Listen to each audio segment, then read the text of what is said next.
My name is Elena, a 23-year-old college senior with sights set firmly on becoming a journalist. But today, instead of celebrating my pending graduation, I'm trapped in a nightmare that's all too real. Barely 24 hours have passed since we buried my dad, Martin. He was the kind of father who managed to make me feel loved despite always being halfway across the world on business. The house feels emptier without him, a silent testament to the void his passing has left. As I stand in the foyer, still numb from the funeral, my mother Claudia and sister Victoria waste no time in announcing their plans. Their words ring in my ears like the tolling of a bell, a funeral knell for any lingering sense of family unity. "We're going to sell this house," Claudia says, the cold glint in her eye betraying her feigned solemnity. "Start looking for a new place, Elena. You better be out soon." I can hardly believe what I'm hearing. Before I can process the loss of my dad, they're already thinking about money and what they can gain from his death. It feels like a betrayal too large to comprehend. "You don't think you're entitled to anything, do you?" Victoria taunts, her boyfriend John chuckling beside her. Their cruel amusement makes my blood boil. I shouldn't be hearing these words, not at this moment when the pain is so raw. I never understood their greed, their obsession with wealth and appearances. I was the family outcast, too serious, too studious. Elena the dreamer, they'd mock. And now, faced with their scheming, all the years of indifference and mockery come to a head. "You're the worst," I cry out, unable to rein in my anger. "I'm done with this. I'm done with all of you." The bell rings, punctuating my outburst. Irritated at the interruption, I wipe away angry tears and swing the door open. A man in a dark suit stands before me, a briefcase in hand, his face striking a chord of vague recognition. "My condolences," he says solemnly. "May I come in?" Who is this stranger with a tone so grave, appearing at the most unexpected time? I'm not ready to deal with anyone else, not now. But something in his gaze tells me this isn't a mere courtesy visit. I step aside and let him enter, wondering what this could possibly mean for the fragile remnants of our broken family. The echo of my father's laughter once filled the hallways of our home, a balm to the sting of my mother and sister's sharper tones. Now those walls seem to press in on me, the memories of their hurtful words blending with the emptiness his absence has wrought. I'd always sought solace in my studies, believing that someday those books would lead me to a life of purpose, free from the shallow desires that drove Claudia and Victoria. But as I sit at the dining table, it's hard to focus on anything but the void Martin's passing left behind. Silent meals had become a new norm since Dad got sick and then passed away. Victoria would be on her phone, and Claudia would flip through high-fashion magazines, their detachment from our reality stark and unyielding. Their latest plan to dispose of our home and leave me behind hammered the final nail in the coffin of our family bonds. They seemed so eager to chase their fantasies of luxury condos and designer lives that nothing else mattered. Dad had been our anchor, and I'd expected at least a pretense of unity after he was gone. But now, faced with their naked opportunism, the lie of family was exposed, and something inside me snapped. Tired of being the outsider, the one who cared, I was ready to walk away from it all. Adrift in these thoughts, the doorbell rings, a sound I now associate with disruption and unwelcome news. At the door stands a man from my father's past, someone whose connections to our family had faded over time. "Good evening," he greets me. "I need to speak with you about your father's affairs." His solemn tone carries a formality that seems out of place in our disheveled living room, now a stark reminder of our discordant family. I nod, gesturing for him to sit down. Claudia and Victoria peek from the kitchen, their curious faces pinched with irritation. The man pulls out a stack of papers from his briefcase, his expression grim. "I'm Mr. Adams, your father's attorney. He entrusted me with his will and some final instructions," he explains as he adjusts his glasses, preparing to deliver news that feels poised to shake the foundations of our already crumbling household. Claudia leans in, her interest piqued. Victoria tries to look uninterested, yet hovers close by. As Mr. Adams begins to speak, I brace myself for what's to come, unsure of the consequences, but certain that our family dynamics are about to change once again. The room seems to contract with tension as Mr. Adams clears his throat, unfolding the document that held the final wishes of Martin, my father. Claudia and Victoria perched on the edge of their seats, their eyes betraying a keenness they'd struggled to mask since we lost him. In accordance with your father's requests, Mr. Adams starts, I am here to read the will and begin the process of executing his instructions. He looks around at each of us, perhaps gauging our readiness for what he's about to divulge. I can't help but feel a sense of dread.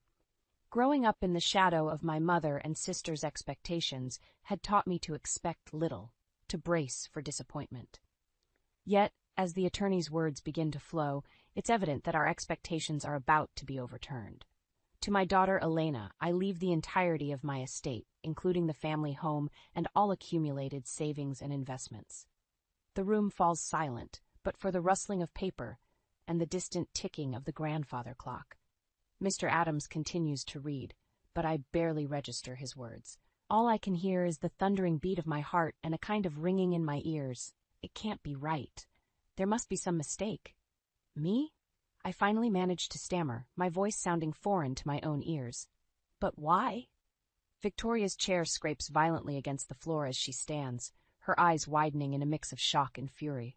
Claudia, similarly stunned, remains seated, her mouth opening and closing soundlessly. John, who had until now hovered quietly in the background, steps forward as if to protect or perhaps restrain Victoria. This is some kind of joke, right? He demands, but Mr. Adams simply offers a somber shake of his head. There's no error, he assures us. Martin was very specific in his directive. He believed that Elena, with her convictions and work ethic, would best honor his legacy and manage his assets responsibly. Claudia finds her voice as disbelief gives way to anger. But what of us? She snaps. Her mother and sister? Are we to be left with nothing while she takes everything? The question hangs in the air, a palpable cloud of resentment radiating from my mother and sister. I'm at a loss for words, torn between the immense responsibility thrust upon me and the sting of their evident greed. Mr. Adams meets my gaze. Martin had his reasons, which he believed would be understood in time. For now, we must discuss the next steps and the details of the estate.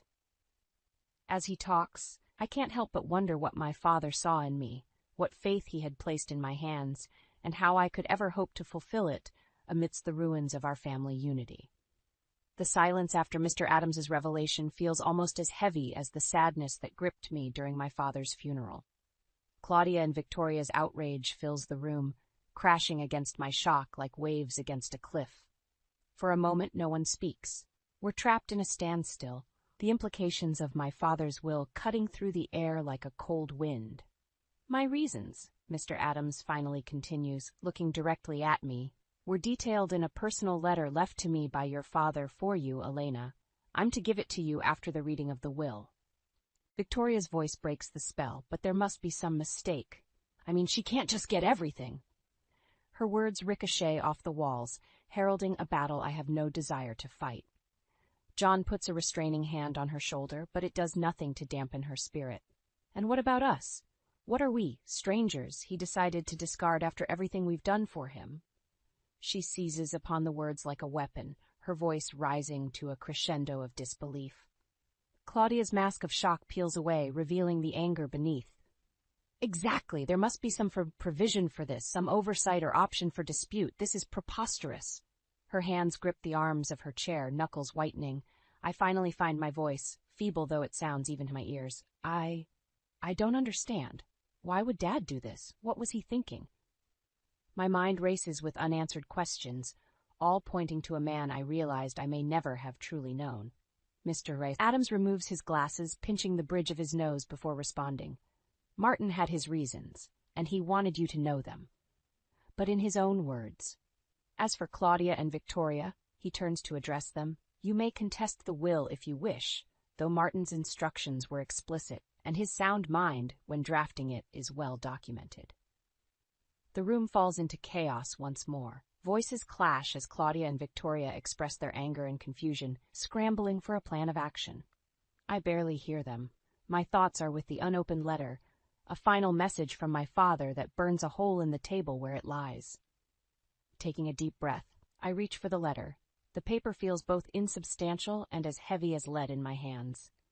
Unfolding the creases, I prepare to read the words of a man who chose to speak from beyond the grave rather than in life, a man who has now left me an inheritance that feels more like a chalice of poison than a cup of blessings. Alone in my room, with the door securely closed, I unfolded the letter with trembling hands.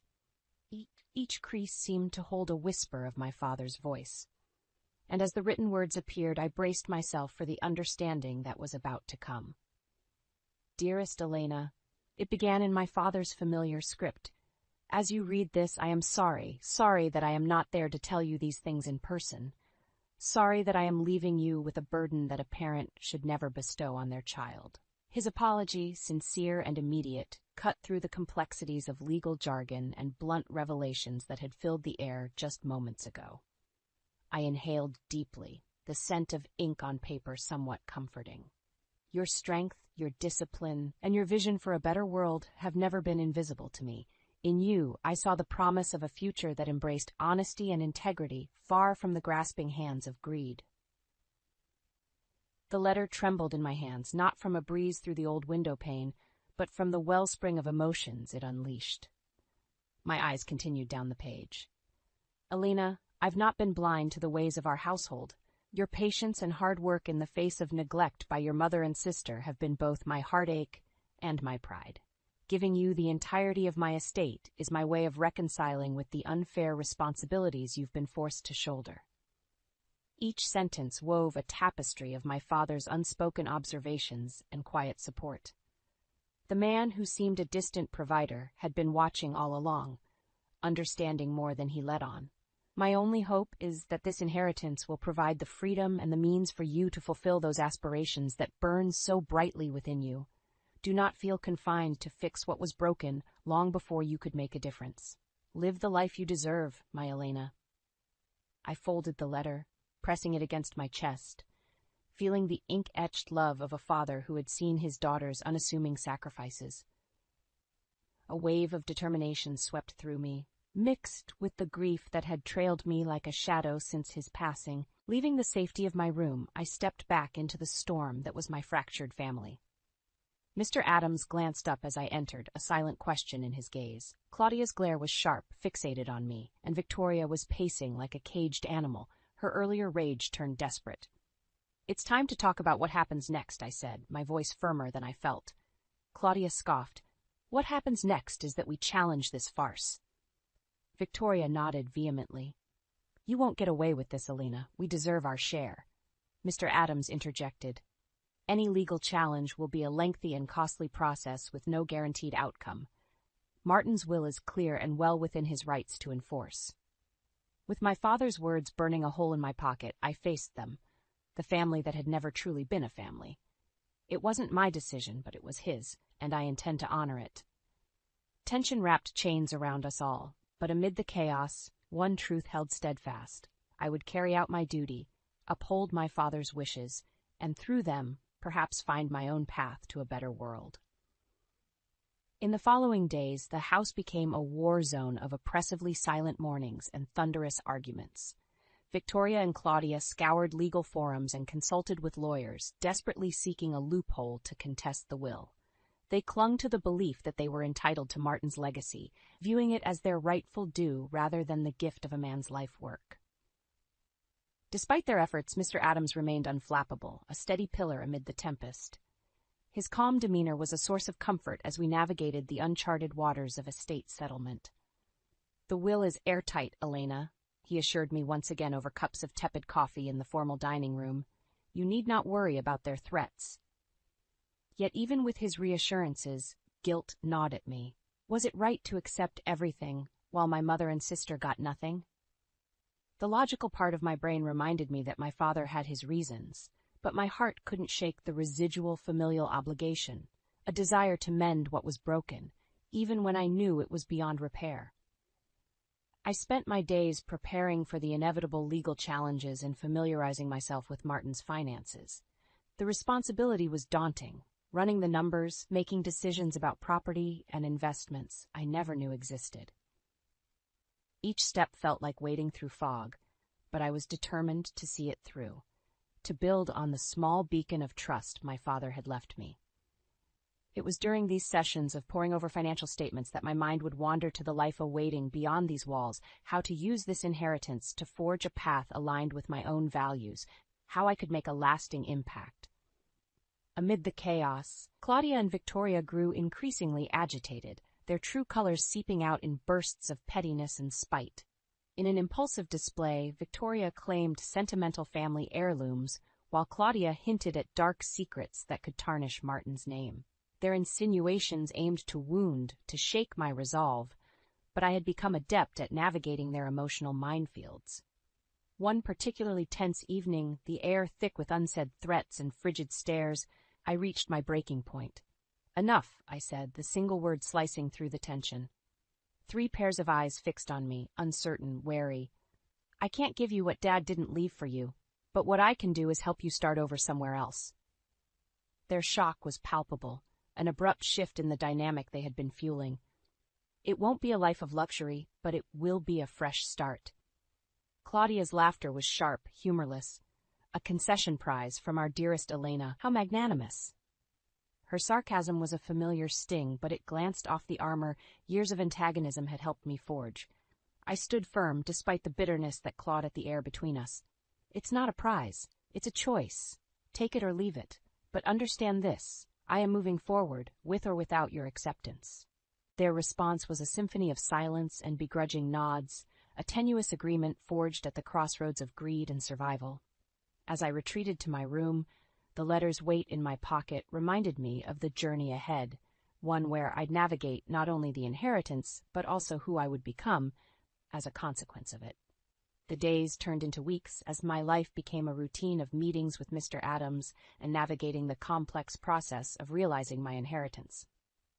Claudia and Victoria, having reluctantly accepted my offer, began their search for a more modest place to call home. The atmosphere grew less contentious, though the air still held a chill that went beyond the coming of winter. It was a time of paradoxical solitude amidst the chaos. The house felt larger and more desolate with each packed box and removed piece of furniture. I found temporary solace in my father's study, which remained untouched, a capsule of the past that echoed with a time when family strife was just a faint undercurrent beneath the surface of our daily lives. The day finally came when Claudia and Victoria left the house for the last time. With the sign of a check and a curt farewell, they were gone, taking with them remnants of a life that was forever changed. Standing in the doorway, I watched as their car disappeared around the bend, feeling an unsettling mixture of relief and sorrow. It was time to look to the future. With Mr. Adams' help, I set up a charitable foundation in my father's name, dedicated to fostering educational opportunities for young underprivileged students like the younger version of myself, who once believed her dreams were unattainable within the confines of a home that didn't understand her aspirations. I enrolled in graduate school, pursuing a program in journalism that would put me on the path to the career I'd always envisioned.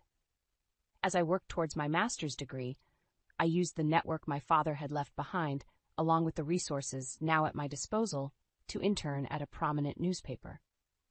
My life was busier than I ever imagined, filled with the pursuit of stories and justice, just like I discussed with my father on those long-distance calls that now felt like a lifetime ago. These days, I'm always on the go, carrying with me the principles that he instilled in me. The house, once a cage of sorts, began to feel more like a home as I made it my own. I repainted walls, rearranged furniture, and even adopted a rescue dog, a joyful presence that filled the emptiness with barks and boundless energy. The rooms that had once witnessed family feuds now opened up to friends, colleagues, and laughter. Sometimes I'd find myself in my father's study, poring over his old letters and the faded pages of his books. My eyes would linger on the signature at the bottom of his letter, the final message that had altered the course of my life. "Duty and love," he wrote, "are the strongest forces we wield. Use them well." And in those quiet moments, surrounded by the legacy of words and wisdom that my father left behind, I'd whisper a promise to do just that.